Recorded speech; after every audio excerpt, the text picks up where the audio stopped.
Hi, I'm Rachel and this is Hannah and we're Low Profile and we're going to be talking about our artist-led projects.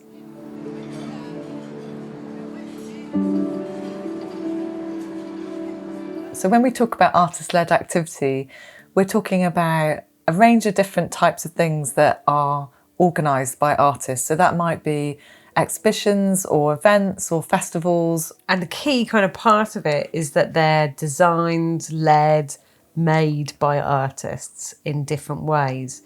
It's grassroots activity, essentially. It's stuff that's coming from artists that isn't being kind of driven by an organisation. It's just it's coming about from normally a group of people getting together to make something happen. And the way that we kind of got into this, I guess, was because we needed to, because we were finding that there weren't always the spaces to show the type of work we were interested in making or seeing. You know, actually they've come from a kind of place of identifying something that's missing or a kind of a need that we have as artists or in our practice, and then realising that we can do something ourselves around kind of filling that gap or resolving that for ourselves in some way. We often kind of refer back to this quote that had been shared with us when we were at university, which I think was by the artist Mark Gubb, yeah. Which was around the idea that when you finish your degree, you're going to probably return to your hometown.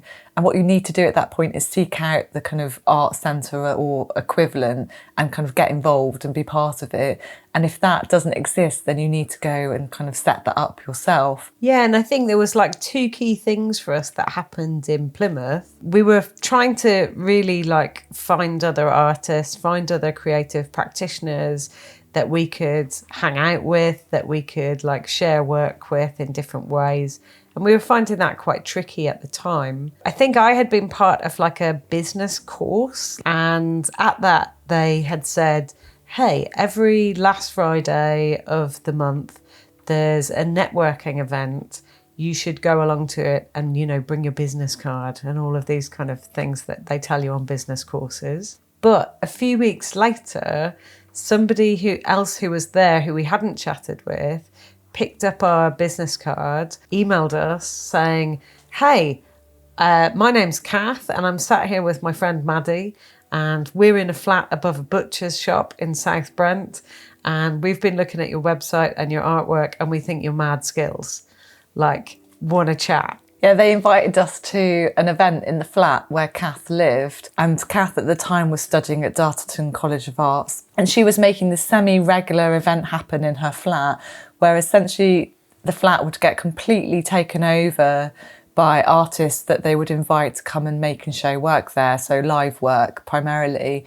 And they invited us to one that Maddie was hosting and curating. And they didn't know us at all. And, you know, we didn't know them and they just invited us along. And we stayed in the flat that night on the floor and got to see all the work and kind of formed this sort of immediate and quick friendship with them both. And it was just hugely inspiring to us to kind of see them do this, to manifest this thing that had so much energy, brought people together in this way and created this amazing platform to share work, and got chatting about our experiences of living in Plymouth and her experiences of making this kind of Project 1C happen, and quite quickly together kind of egged each other on. I think actually it was Kath's idea maybe to make something happen in Plymouth. Well, why don't we make something together? Why don't we make a festival happen?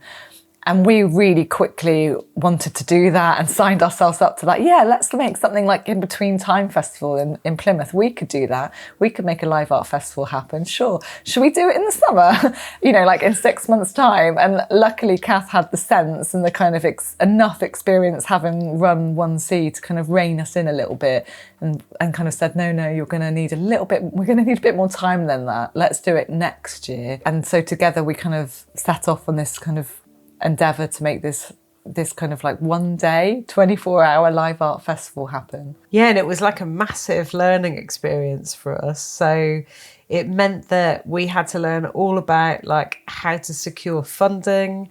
We were doing things like writing contracts for people And during this time, we also started to get to know the curator from Plymouth Arts Centre, Paula Orrell. And Paula was like a really big supporter of our work at that time and was so keen for this to happen. She was really useful to us in terms of like giving us that support and that insight. Yeah, she kind of acted as a mentor really throughout and kind of unlocked that really critical in-kind support from them as an organisation, and just was generally enthusiastic about it and, you know, kind of encouraged us to do it. And I think in terms of like why it felt really important to do it was that we'd spent all those years kind of attending those festivals, like In Between Time in Bristol, and there just wasn't really anything like that in Plymouth. And at that time we were making live work ourselves, and we really wanted to see the work that we were making reflected in the place that we lived, or we wanted for there to be a platform in which we could share the things that we were interested with our local community. And so we were bringing artists that we'd met over the years of making live work to come together, plus artists from kind of other disciplines to kind of show their work in the city for an audience that might be less familiar with that type of practice as well. Yeah, and it was like a really kind of exciting opportunity to both see the work that we really enjoyed and to show the work that we were making on our home turf. I'd say that there are kind of different strands to the artist-led projects that we've done over the years. So some are kind of more event-based and some are more for our own professional development, but often those things kind of also cross over. So that live art festival was called Play, and that happened in 2007. And then following that, we made the project Come to Ours happen in 2011 with a group of friends. And that was the project that allowed us to make Would You Like This Badge, the limited badge-based project that we made with 5 of our favourite local pubs. And we've also done things like residencies. So we've worked with Hunt and Darton, who are like artists and friends and peers of ours, to create residencies on campsites, to go away, spend time together and work out new things together. We've also done the Plymouth Peer Residency, which was again bringing together artist friends to hang out, make new things and share kind of challenges and concerns and interests in our practice. And those residencies have been set up in a hugely resourceful way with little to no funding and very much on our own terms and on the terms of those artists that have been involved in those kind of residencies. Because I think that from an early stage, we realised that it would be very difficult for us to participate in the kind of types of formal residencies that organisations would often offer or that we'd see open calls for, because they required you to go away for several months at a time or to go and live in a different place maybe. And we weren't really able to do that. We were kind of holding down other jobs and we had other commitments, but we still really wanted and craved the kind of time and space that that type of residency model offered. So this idea of making our own self-made residency, realising that we could do that and just make them be the thing that we needed them to be, and to do that in a way that didn't cost much money, that is either in our homes or in campsites or whatever, meant that we could still kind of create that type of time and space for ourselves. Definitely, yeah, and it feels quite empowering, again, like that sense of responding to the needs that you're identifying and creating solutions, or like creating things that help in that situation. And I guess like the largest scale version of that we have done is to create Jamboree as a project. So that started in 2015, and then with a larger version in 2018. With Jamboree, it's all about bringing artists, curators, practitioners together to eat, sleep, drink, camp, all of those things, alongside each other for 4 days, and to share practice, to share their work, to share ideas, Yeah, so it uses this kind of what we refer to as a participant-built model. So we create, particularly the 2018 version, where we created a curatorial model in which everybody that was attending, and at that one it was 150 people that attended the 2018 event that was at Dartington, that everybody that's attending has this opportunity to present their work, to be both a participant at the event but also to present and share their work with everybody. And then another important kind of model or type of artist-led practice that we've been involved in is our involvement in helping to establish CAMP, Contemporary Art Membership Plymouth, which is a relatively new network for artists, curators, art writers and art producers in Devon and Cornwall. And that again came out of a response to a situation of need when Plymouth Arts Centre had to close.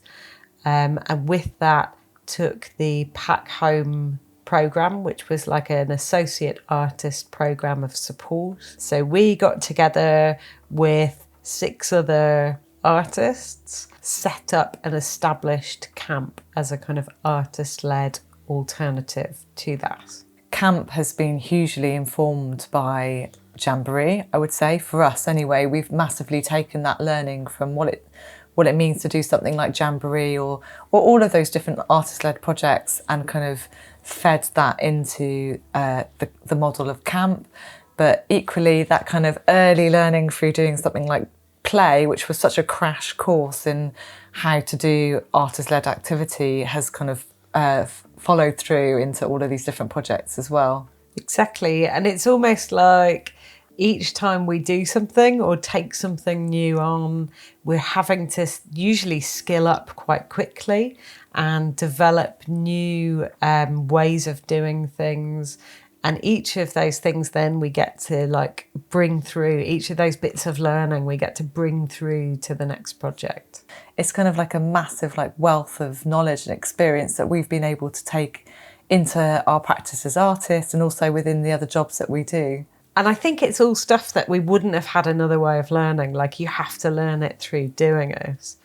And it's a practice, isn't it? Like artist-led stuff is a practice in its own right. And I think that the strategies that we've learnt from doing artist-led activity has directly shaped and informed the way that we develop artworks. So in particular, recently when we were making Drumroll, we worked with partners in a very similar way to how we worked with partners for Jamboree.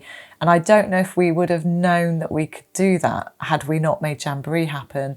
So this idea of approaching a number of partners and that they would come together and each offer a little bit of support, and that combined that support would amplify and, you know, be a large amount of support that would mean that our work travels much further than it could if it was just us doing it on our own.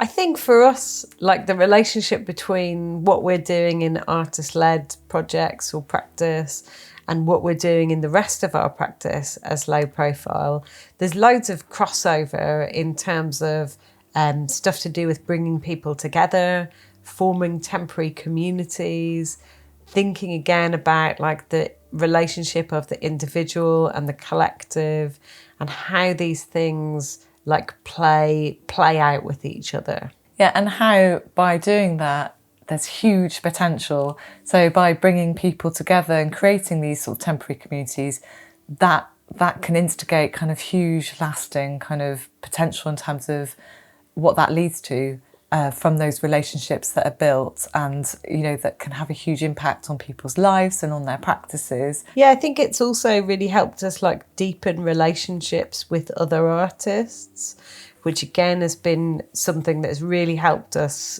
like keep going for a long time.